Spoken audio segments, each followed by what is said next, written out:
মাদারীপুরের কালকিনিতে মাত্র ৮ বছরের এক শিশুকে অচেতন করে ধর্ষণের অভিযোগ উঠেছে।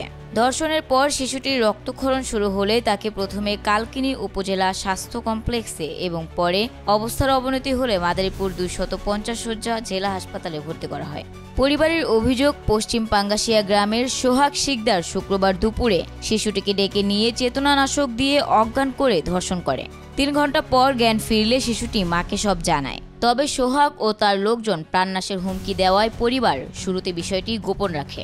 হাসপাতালের চিকিৎসক জানিয়েছেন, শিশুটির প্রাথমিক চিকিৎসা দেওয়া হয়েছে। গাইনি বিশেষজ্ঞের তত্ত্বাবধানে মেডিকেল টিম গঠন করে প্রতিবেদন তৈরি হবে। অতিরিক্ত পুলিশ সুপার মোহাম্মদ জাহাঙ্গীর আলম জানান, ঘটনার সত্যতা প্রাথমিকভাবে পাওয়া গেছে। মামলা হবে, অভিযুক্তকে গ্রেপ্তার করা হবে এবং পরিবারকে নিরাপত্তা দেওয়া হবে। কালকিনি থানার ওসি KM সোহেল রানা জানান, ধর্ষণের ঘটনায় মামলা হয়েছে এবং সোহাগকে গ্রেপ্তারের অভিযান চলছে। অনামিকা আক্তার, নিউজ টাইমস।